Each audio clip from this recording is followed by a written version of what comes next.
Umabot na sa 15 prioridad ng mga estero sa Metro Manila ang nalinis na ng pamahalaan sa ilalim ng Bayanihan sa Estero Program. Kaugnay niyan, nakatakda na ding talakayin ng Metro Manila Council kung dapat na nga bang taasan ang multa sa mga irresponsableng nagtatapon ng kanilang mga basura. Si Bernard Ferrer sa sentro ng balita. Nagtulong-tulong ang Metropolitan Manila Development Authority o MMDA, lokal na pamahalaan ng San Juan at mga volunteer sa sinagawang paglilinis ng San Juan River bilang bahagi ng Bayanihan sa Estero Program.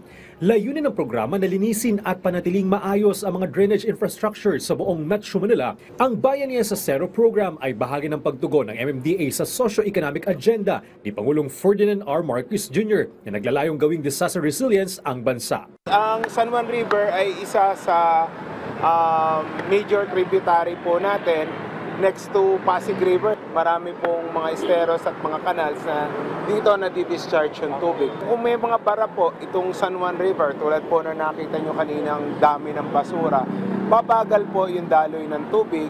Sa San Juan, 13 barangay ang itinuturing na low-lying areas at direktang naapektuhan sa tuwing umaapaw ang ilog. Dahil dito, isinasagawa na rin ang dredging o ang pagpapalalim ng San Juan River upang mapabuti ang daloy ng tubig. Kasabay nito, magtatayo rin ang bagong pumping station sa F. Manalo Street. Sa kasalukuyan, nagsasagawa na rin ng audit ang lokal na pamahalaan ng San Juan sa kanilang drainage system. Ilang bahagi nito ang natayuan ng mga estrukturang posibleng umaharang sa maayos na daloy ng tubig. We have identified 8 banks along Barangay San Perfectos drainage systems na sila po ay ililipat natin in city rin. At pag malipat po sila, ay ang mga kasalukuyang structures po nila ay ating tatanggalin. Sa ilalim ng Bayanihan sa Estero Program, 15 sa 23 estero na prioridad ang nalinis na mula sa mga basura at nasimula na ang dredging operations.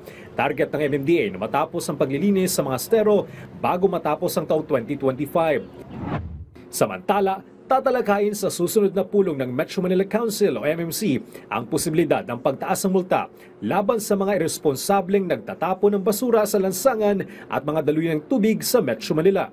We will push for higher penalties sapagkat kung hindi talaga natin didisiplina natin ang mga mamamayan, paulit-ulit na lang po ang problema ito. Nakasaad sa umiiral na Local Government Code na hanggang 5,000 pesos ang maximum penalty para sa irresponsableng pagtatapon ng basura.